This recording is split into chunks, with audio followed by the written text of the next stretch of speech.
잠깐 기도하겠습니다. 아버지 하나님, 저희가 예수님의 피를 힘입어서 이곳에 서 있습니다. 예수님께서 당신의 몸을 찢으셔서 저희에게 새로운 상기를 열어주셨습니다. 그리하여 저희가 때를 따라 돕는 은혜를 얻기 위하여 은혜의 보좌 앞에 담대히 나아갑니다. 이 놀라운 특권을 저희가 놓치거나 잃어버리지 않도록 저희를 붙들어 주옵소서. 오늘 이 시간 주님께서 친히 임재하셔서 저희 모두에게 기도를 가르쳐 주옵소서. 예수님의 이름으로 기도합니다. 아멘. 예, 다 함께 주기도문 전문을 한번 읽어볼까요? 여기 전문의 괄호 안에 나라와 권세와 이 부분은 아마 후대 우리 믿음의 선배들이 덧붙인 것 같습니다. 초기 사본에는 나오지 않는다고 합니다. 그리고 그 뒷부분은 오늘 본문을 우리 주님께서 부연 설명해 주시는 그런 부분입니다. 오늘 본문은 노란색 부분이라고 할 수 있겠습니다. 다 함께 전체를 읽도록 하겠습니다. 그러므로 너희는 이렇게 기도하라. 하늘에 계신 우리 아버지여, 이름이 거룩히 여김을 받으시오며 나라가 임하시오며 뜻이 하늘에서 이루어진 것 같이 땅에서도 이루어지이다.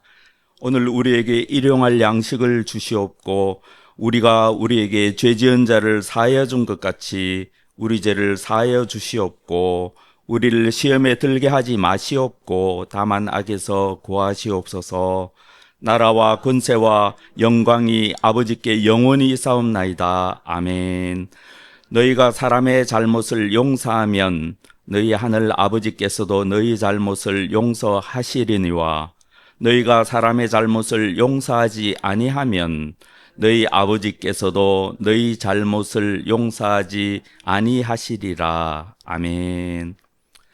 지금 지난 주일부터 주기도문 뒷부분을 조금 나누어서 살펴보고 있습니다. 지난 주일은 우리 무엇을 위해서 기도했었습니까? 일용할 양식을 위해서 기도하였습니다. 오늘은 그 다음 기도입니다. 오늘은 무슨 기도입니까? 죄 용서를 위한 기도입니다. 우리 죄를 용서하여 주십시오라는 기도입니다. 이 부분만 다 함께 읽겠습니다. 우리가 우리에게 죄 지은 자를 사하여 준 것 같이 우리 죄를 사하여 주시옵고.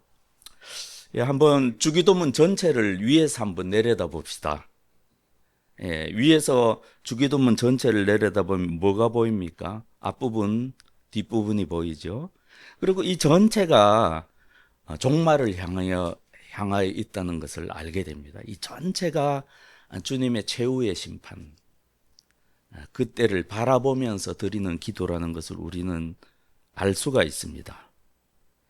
예수님께서 재림하셔야 하나님 나라가 온전히 임하지 않습니까? 그리고 하나님의 이름이 온 땅에서 거룩히 여김을 받는 그날은 언제입니까? 마지막 때입니다. 그리고 어떻습니까? 하나님의 뜻이 하늘에서처럼 이 땅에서 온전히 이루어지는 그날은 언제입니까? 지금은 아니죠. 아직 아니죠. 그날도 바로 종말의 때입니다. 우리 주님이 재림하시는 그날을 위해서 우리는 기도하는 것입니다. 이 뒷부분도 마찬가지죠. 하나님께서 왜 이 땅을 살아가는 우리에게 일용할 양식을 주셔야 합니까? 그래야만 광야를 통과해서 광야에서 살아남을 수 있기 때문입니다. 그래야만 우리가 살아남을 수 있습니다. 오늘 말씀도 마찬가지입니다. 하나님께서 왜 우리 죄를 사해 주셔야 됩니까? 우리가 최후의 심판 때 하나님께서 왜 우리를 용서해 주셔야 합니까? 너무나 당연한 말씀이지만 그래야만 우리가 주님의 무서운 심판대를 통과해서 영생으로 들어갈 수 있기 때문입니다. 왜 우리를 또 악에서 구원해 주셔야 합니까? 악과 악한 자로부터 왜 구해달라고 주님께 기도해야 하겠습니까? 그래야만 우리가 온갖 시험을 이기고 주님의 심판대 앞에 당당하게 설 수 있기 때문입니다. 그러므로 주기도문 전체는 종말을 향한 기도입니다. 특히 오늘 기도는 그렇죠. 형제 자매 여러분, 한번 생각해 보세요. 우리는 이미 예수 그리스도의 보혈로 깨끗하게 되었습니다. 이미 용서받았습니다.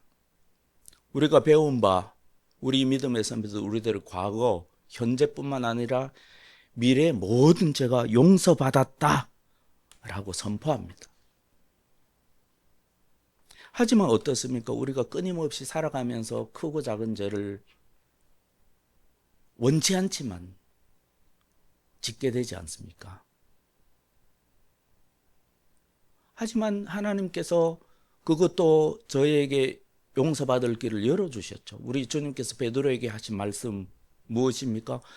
이미 목욕한 자는 발밖에 씻을 것이 없느니라, 그렇게 말씀하셨습니다. 그래서 우리가 주님의 보혈로 매일매일 우리의 양심을 깨끗이 하고 그렇게 우리가 살아가게 됩니다. 하지만 여기 딱 한 가지 조건을 붙이십니다. 모든 것이 은혜인데, 모든 것이 하나님의 사랑과 은혜와 긍휼하심인데 딱 한 가지 용서의 조건이 붙는 게 있습니다. 그게 바로 무엇입니까? 너희가 다른 지체의 죄를 용서해야 된다.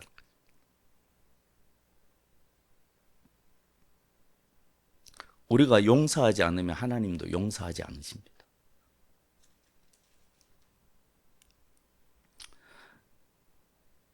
예수님께서 주기도문 마치고 나서 굳이 이 부분만 꼭 집어서 다시 설명해 주셨습니다.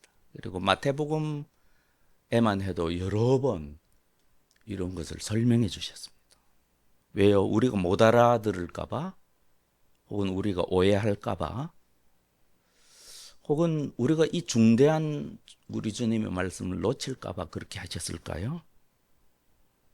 한번 14절 15절을 다 함께 읽도록 하겠습니다. 너희가 사람의 잘못을 용서하면 너희 하늘 아버지께서도 너희 잘못을 용서하시려니와 너희가 사람의 잘못을 용서하지 아니하면 너희 아버지께서도 너희 잘못을 용서하지 아니하시리라. 아주 명백합니다.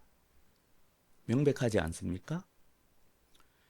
이것은 일종의 되갚음의 원리입니다.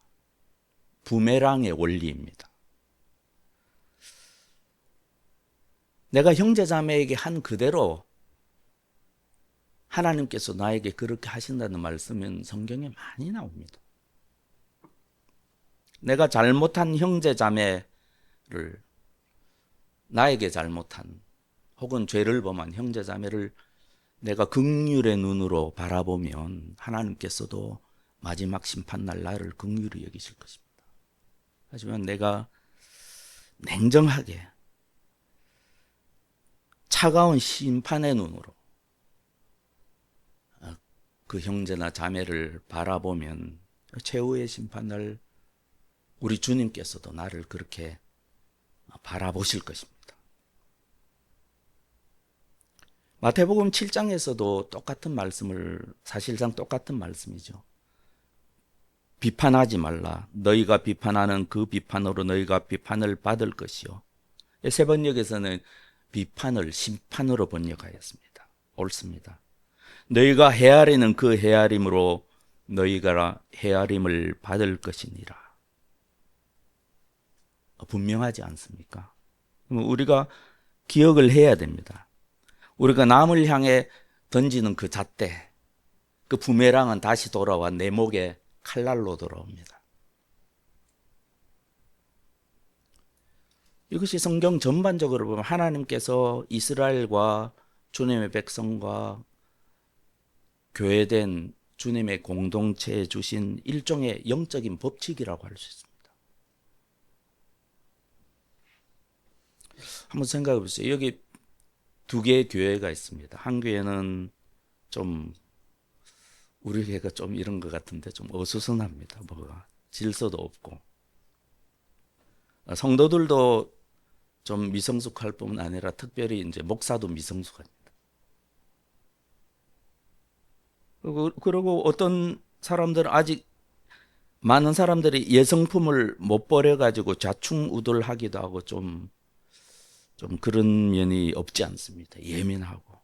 그래서 세상에 대놓고 우리 교회가 이런 교회요라고 자랑할 만한 게 별로 없습니다. 우리 교회라는 게 아니라 어떤 교회가요. 근데 희한하게도 이 교회는 공기가 따뜻합니다. 들어가면 공기가 따뜻합니다. 서로 잘못이 있더라도 서로 금방 서로 용서해 줍니다. 웬만해서는 아이고 나는 저희보다 훨씬 더 이전에는 더 했지. 이런 마음을 가집니다. 허물을 덮어주죠. 상처받은 일이 생겨도 꽁 하고 있지 않습니다. 솔직하게 서로 이야기하고 오해를 풉니다. 교회 안에서 가장 자주 들리는 말이 어떤 말이겠습니까? 미안해. 용서해줘. 벌써 어젯밤에 기도하며 용서했지. 이런 말이 많이 들립니다. 바로 옆에 또 한 교회가 있습니다. 이 교회는 조금 앞에 말씀드린 교회랑 다릅니다. 목사님도 아주 설교도 유창하시고 성도들의 성경 지식도 해박합니다. 도덕적 수준도 오히려 훨씬 높습니다.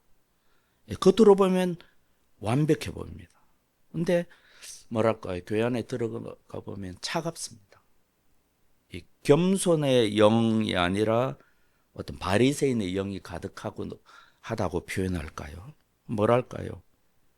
서로 잘못을 고백하는, 그래도 편안하게 솔직하게 고백할 수 있는 그런 분위기라기보다는 뭔가 불편합니다. 왜냐하면 서로가 자기가 옳다는 것을 증명하기 위해서 혈안입니다. 이것이 옳다. 넌 잘못된 거야. 그래서 만나는 사람마다 어떻습니까? 서로 가르치려고 듭니다. 이것이 주님의 교훈이야. 이것이 옳아. 너는 이렇게 해야만 돼. 그렇지 않기 때문에 문제인 거야. 이 사랑의 영이신 어떤 성령님의 분위기는 찾아볼 수가 없고, 어떤 날선 비판의 영, 참소의 영, 마귀의 영이 가득합니다. 이 교회 역사를 우리가 보면 이런 분위기 있지 않습니까? 이런 교회 분위기는 오히려 영적으로 굉장히 열심으로 가득한 공동체나 교파나 교단이나 교회에서 오히려 쉽게 많이 발견이 됩니다. 아마도 상상해 보건대 바리새인들만 모아놓으면 딱 이런 교회가 될 겁니다. 하나님이 어떤 교회를 더 좋아하시겠습니까? 더 사랑하시겠습니까? 하나님께서 어디에 당신의 성령을 더욱 충만하게 부어주시겠습니까? 그런 겁니다. 너희가 용서하지 않으면 나도 용서하지 않겠다. 참으로 무섭고 무거운 말씀입니다. 도대체 왜 하나님께서 이렇게까지 하실까요? 용서하지 못하는 그 죄가 주님께서 우리의 구원을 취소할 만큼 그만큼 중대할까요? 주님은 그렇다라고 말씀하시는 겁니다. 이유는 딱 하나죠. 우리가 믿는 하나님께서 우리 아버지이시기 때문에, 나의 아버지가 아니라 우리 아버지. 그 이유 하나뿐입니다. 우리는 매일 하늘에 계신 우리 아버지를 부릅니다. 목 놓아 부르죠. 감격으로 부르죠. 때로는 절망 속에서 부르죠. 우리 아버지. 내 아버지가 아닌 것입니다. 하나님이 내 아버지시라면 내 옆에 있는 저 집사님, 저 권사님의 아버지도 되시는 겁니다. 그런 의미에서 우리 아버지입니다. 한 가족입니다. 하나님이 나를 용서하시고 입양하시든 하셨듯이 저 형제나 저 자매도 용서하시고 당신의 자녀로 입양하셨습니다. 어떤 사람은 좀 더 못하고 어떤 사람은 좀 더 나아더라도 우리 아버지신 하나님 앞에서는 다 연약한 지체들도 아픈 손가락입니다. 나도 생각해 보죠. 너도 죄인이고 나도 죄인입니다. 이걸 부인할 사람 누가 있겠습니까? 아버지께서 다 용서해 주셨습니다. 근데 자녀된 우리끼리 네가 올래 내가 올래 하면서 서로 막 다투고 서로 별것 아닐 일로 상처받고 그러고 있다면 하늘 아버지께서 그 꼴을 보고만 있으시겠습니까? 이 두 아들을 둔 아버지가 있다고 합시다. 두 아들을 두었습니다. 큰 아들은 똑똑하고 돈도 잘 법니다. 효자죠. 작은 아들은 좀 부족하고 맨날 사고만 칩니다. 하지만 아버지 눈에는 어떻겠습니까? 둘 다 눈에 넣어도 안 아픈 자식입니다. 근데 밥상머리에서 두 놈이 싸움박질 하죠. 큰 놈이 작은 놈을 쥐잡듯이 잡습니다. 너는 왜 그 모양이냐? 10년 전 일부터 들쳐서 넌 밥 먹을 자격도 없다. 작은 놈도 자기 입장이 있으니까 막 형한테 대들죠. 난리가 났습니다. 여러분이 아버지라면 어떻게 하겠습니까? 아이고 우리 큰아들 말도 잘하네. 그래 네가 옳다. 모든 것 보면 네가 잘하는 거야. 네가 오라. 너는 밥 먹고 작은 아들 너는 저기 오늘 굶어라. 그렇게 하시겠습니까? 밥상을 그냥 치워버리지 않겠습니까? 둘 다 꼴도 보기 싫다. 화해하기 전에는 앞으로 밥 먹을 생각하지 마라. 다 나가라. 이게 아버지의 심정입니다. 그래서 주님은 마태복음 5장에서 이렇게 말씀하셨죠. 예물을 드리려다가 형제에게 원망 들을 만한 일이 생각나거든 예물을 두고 먼저 가서 화해하고 오라. 이게 무슨 말입니까? 형제를 미워하면서 혹은 내가 형제에게 잘못한 상태, 용서받지 못한 상태로 드리는 예배, 하나님은 그 예배 나는 역겨워서 안 받겠다. 역겹다라고 하는 것입니다.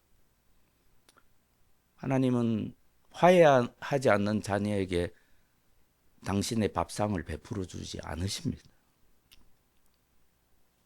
우리가 종종 하나님과의 교제가 막히는 느낌을 받을 때가 있습니다. 이유를 모르죠. 아마 하나님의 자녀들에게 하나님과의 교제가 막히고 예배에 힘이 빠지고 기도가 막힐 때보다 더 힘든 일은 아마 없을 것입니다.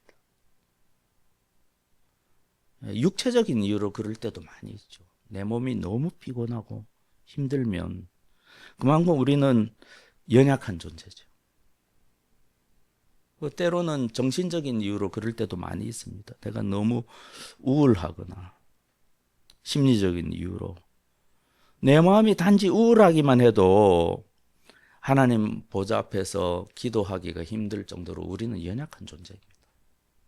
때로는 조증처럼 내 마음이 너무 막 들떠가지고 힘들어지기도 하는 그런 연약한 존재가 저와 여러분.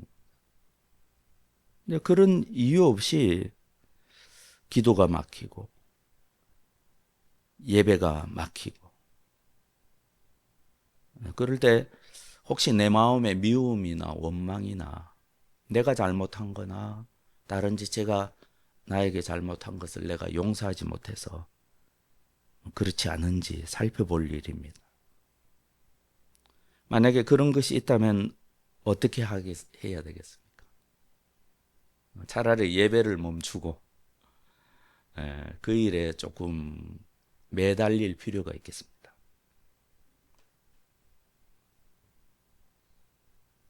이제 만약에 그런 게 있다면 어떻게 하든지 그 문제를 확정짓고 대화하고 그리고 하나님 앞에 내 양심을 깨끗하게 한 이후에야 하나님께 나아갈 수가 있습니다. 그만큼 우리들에게는 모르겠고 하나님께서는 이 문제는 중대한 문제입니다. 우리 예수님을 보십시오. 돌아가실 때 뭐라고 기도하셨습니까? 아버지, 저들을 사해해 주십시오. 자기들이 하는 것을 알지 못함이니이다. 못 받고 조롱하는 원수들을 향해서 주님은 심판이 아닌 긍휼과 용서를 선택하셨습니다. 그렇다고 주변에 있던 모든 사람들이 다 구원받았겠습니까? 최후의 심판대에서 주님의 용서를 받았겠습니까? 하지만 주님께서 용서하심으로써 모든 인류에게 당신의 구원의 길을 활짝 열어놓으신 것입니다. 그렇게 우리 주님께서는 끝까지 하나님 아버지 앞에 합당한 자로 인정함을 받을 수가 있었던 것이죠.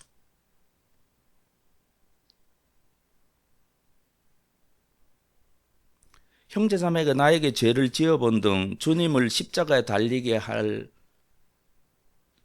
죄 정도 이겠습니까? 내가 아무리 억울하게 당했다고 한들 죄 없는 예수님만큼 그렇게 당했겠습니까? 그런데도 우리는 용서하기가 참 힘듭니다. 정말 힘듭니다. 어떤 설교자는 용서 못하는 죄를 교만이라고 규정했습니다. 용서하지 못하는 성향의 사람이 있습니다. 이 사람은 항상 보면 자기는 옳고 다른 사람은 틀리다라는 그런 경향성이 분명히 있습니다. 그래서 교만이죠. 교만이죠. 또 어떤 설교자는 보니까 용서 못하는 죄를 위선이라고 규정하고 있었습니다. 용서하지 못하는 사람은 어떻습니까? 사실은 용서한 채 하는 경우가 참으로 많습니다. 사실은 속으로는 아니면서. 그래서 이런 사람은 보통 겉으로는 겸손한 채 하지만 속으로는 타인을 자기보다 낮추어 봅니다.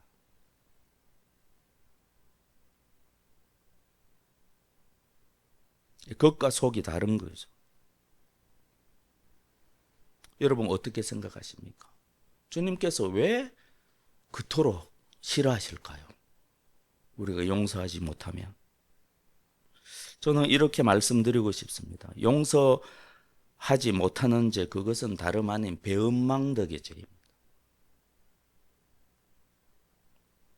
베드로가 한번 주님께 물었죠. 주님, 형제가 내게 죄를 범하면 저는 몇 번이나 용서해 줘야 됩니까? 한 7번 정도면 됩니까? 주님께서 뭐라고 대답하셨습니까? 아니다. 7번에 70번이라도. 주님께서는 사실 용서의 한계랄까요? 당신이 그러하셨듯이 용서의 한계를 철폐하신 것입니다. 무한한 용서, 무한한 사랑을 베풀라 이렇게 말씀하시는 것입니다. 그것이 제자로서 하나님의 은혜를 받은 하나님의 자녀로서 마땅하다 그렇게 말씀하시는 것입니다. 그래서 주님께서 베드로에게 1만 달란트 빚진 종의 비유를 들려주셨죠. 우리가 잘 알지 않습니까? 어떤 종이 왕에게 1만 달란트를 빚졌습니다. 1만 달란트는 지금의 돈으로 환산하면 수조 원 정도 된다고 합니다. 평생 갚을 수 없는 액수의 돈입니다. 갚을 길이 없어서 감옥에 가야 되는데 왕이 그를 불쌍히 여겨 그 엄청난 빚을 전액 탕감해 주었습니다. 다 없던 걸로 해주마. 얼마나 기뻤습니다. 춤추면서 나오죠. 근데 길에서 자기에게 100데나리온을 빚진 동료를 만나죠. 100데나리온은 서민의 한 3개월치 정도의 액수라고 합니다. 작은 액수는 아니죠. 하지만 그 사람이 빚진 거에 비하면은 먼지 한 톨도 안 되죠. 먼지 한 톨. 이 종이 어떻게 합니까? 동료의 멱살을 잡고 흔들죠. 내 돈 갚아라. 당장 갚지 않으면 너를 감옥에 보내겠다. 감옥에 쳐넣어 버리죠. 이 소식을 들은 왕이 어떻게 했겠습니까? 경노하여 그를 다시 잡아들였습니다. 악한 종아, 내가 너를 불쌍히 여긴 것 같이 너도 내 동료를 불쌍히 여김이 마땅하지 아니하냐. 사랑하는 형제자매, 이것이 배은망덕의 죄가 아니겠습니까? 저와 여러분이 바로 이 1만 달란트를 탕감받은 자입니다. 그것을 알고 그것을 경험한 저와 여러분입니다. 죄로 인해 죽을 수밖에 없었고 지옥의 형벌을 면할 길이 없었습니다. 근데 우리를 위해서 예수님께서 십자가에서 당신의 생명을 내어주시고 그 핏값으로 우리 빚을 탕감해 주셨습니다. 우리가 매주일 이것을 고백하지 않습니까? 이것이 우리가 받은 은혜입니다.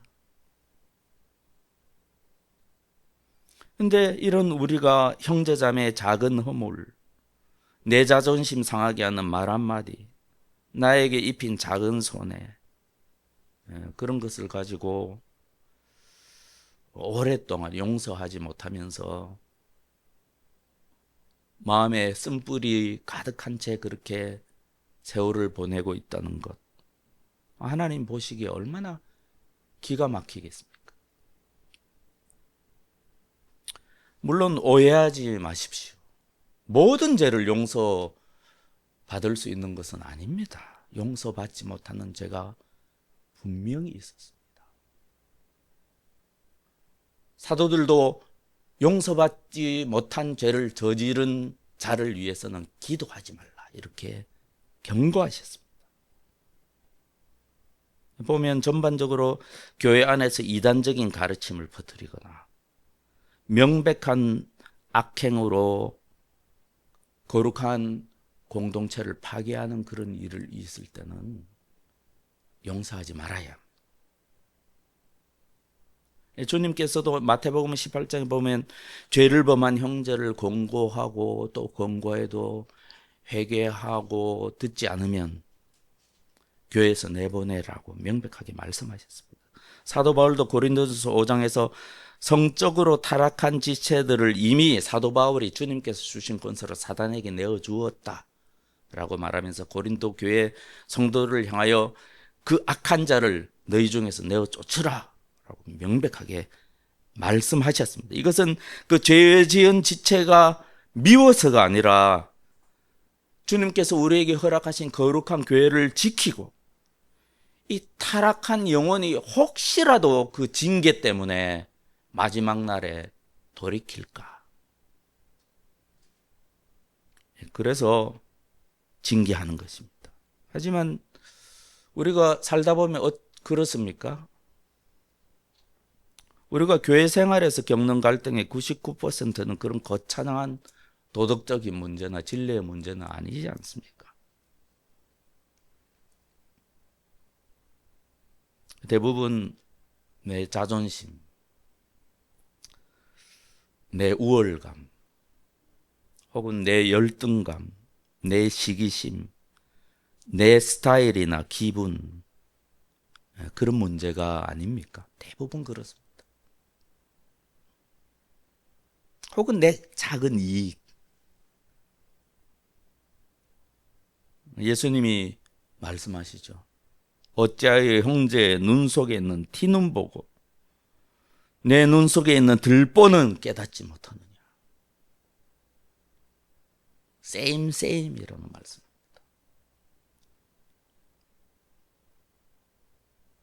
똑같습니다. 주님 보시기에. 다 용서받은 죄인입니다. 말씀을 맺겠습니다. 우리가 지금은 그렇지 않더라도 형제의 눈 속에 있는 티끌이 자꾸 거슬릴 때가 있습니다. 목사들이 이르기가 쉬운데요. 저 사람만 바뀌면 우리 교회가 혹은 내 가정이 편안할 것 같은 사람들이 반드시 있습니다. 아닙니다. 주님께서는 우리의 시선을 돌리라고 하십니다. 지체의 티끌이 아니라 내 눈에 들보를 먼저 보라고 말씀하십니다. 그리고 그 들보를 용납하시고 지금도 기다리시는 우리 주님의 사랑과 은혜를 생각하라고 하십니다. 그 들보마저도 용납하신 그 십자가의 사랑을 다시 한번 기억해 보라고 말씀하십니다. 1만 달란트 탕감받은 감격이 사라지면 이 백데나리온 그 형제가 미워 죽습니다. 그런 것입니다. 남의 작은 허물이 태산처럼 보이기 시작합니다. 그러므로 용서는 상대방이 예뻐서 하는 게 아닙니다. 정말 아닙니다. 용서는 상대방이 용서받을 만한 자격이 있어서 하는 것도 아닙니다. 용서는 내가 살기 위해서 하는 겁니다. 내가 살기 위해서. 이 용서의 어려움과 아픔과 그것을 통해서 십자가의 통로로 주님의 은혜에 닿은 그런 믿음의 선배들이 많이 있습니다.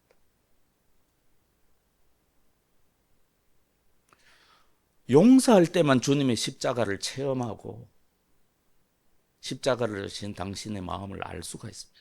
여러분.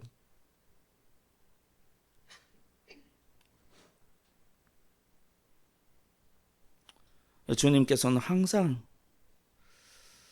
우리에게 말씀하시는 것이죠. 사랑하는 아들아, 딸아, 내가 너를 용서한 것 같이 너도 좀 남을 용서하며 살 수는 없겠냐?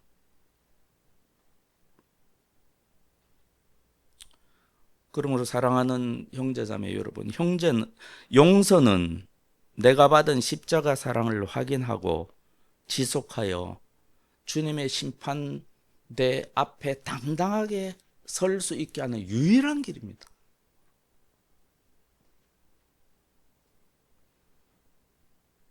용서를 통해서만 우리가 주님의 그 십자가에 닿을 수가 있습니다. 십자가를 만질 수가 있습니다. 용서를 통한 우리가 주님이 다시 오실 때까지 하나님과의 평화를 유지할 수 있는 유일한 길이 용서입니다.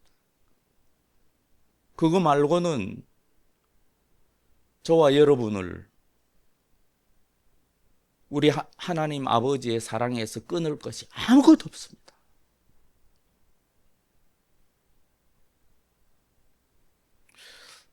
혹시라도 생각해 보십시오. 마음속에 떠오르는 한 사람 누구나 있다고 생각합니다.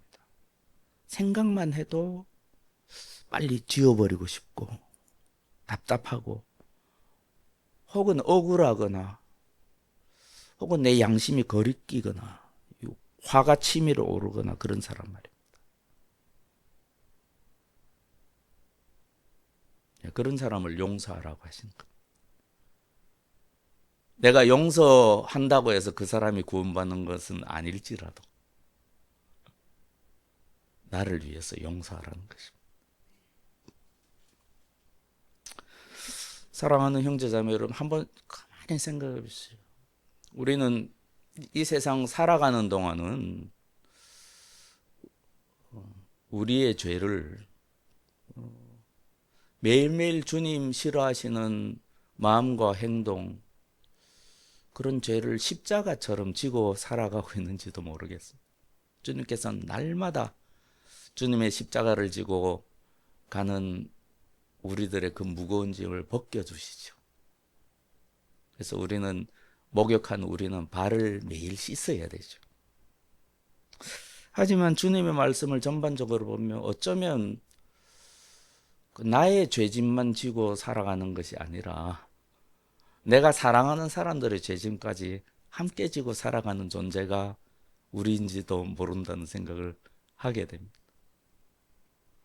하나님께서 우리 아버지이시기 때문에.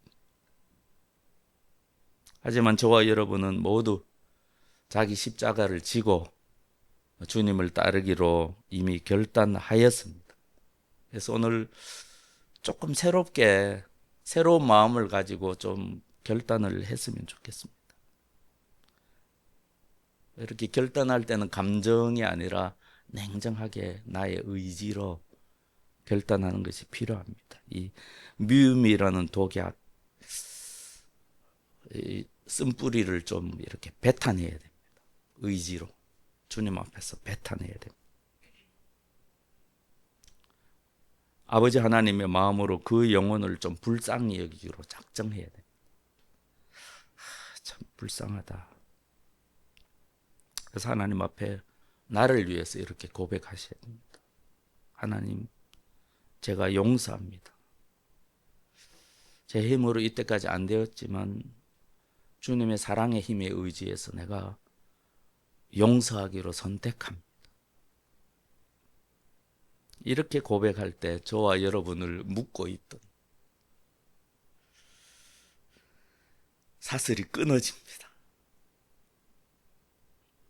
그리고 또 한 번 내가 어쩔 수 없이 져야만 했던 내 죄의 십자가, 그 무거운 짐을 주님께서 벗겨주십니다. 그때만 그렇습니다. 그래요. 크고 작은 잘못을 저지른 형제자매가 함께 모여 서로 용서를 구하고 예수 그리스도의 보혈의 피를 찬양할 때 그것이 하나님의 기쁨이 있습니다. 하늘 아버지의 기쁨이 있습니다. 우리가 매일매일 그렇게 할 때만 우리가 매주 어쩔 수 없이 드리는 주님 가르치신 기도를 주님 앞에 당당하게 선한 양심으로 그렇게 할 수가 있습니다. 하나님, 우리가 우리에게 죄 지은 자를 사하여 준 것 같이 오늘 우리 죄를 사하여 주십시오. 이 기도가 매일 끊임없이 드리는 이 기도가 저와 여러분의 진실한 고백이 되기를 바랍니다. 그래야 하나님께서 우리에게 허락하신 평안과 자유를 마음껏 누리고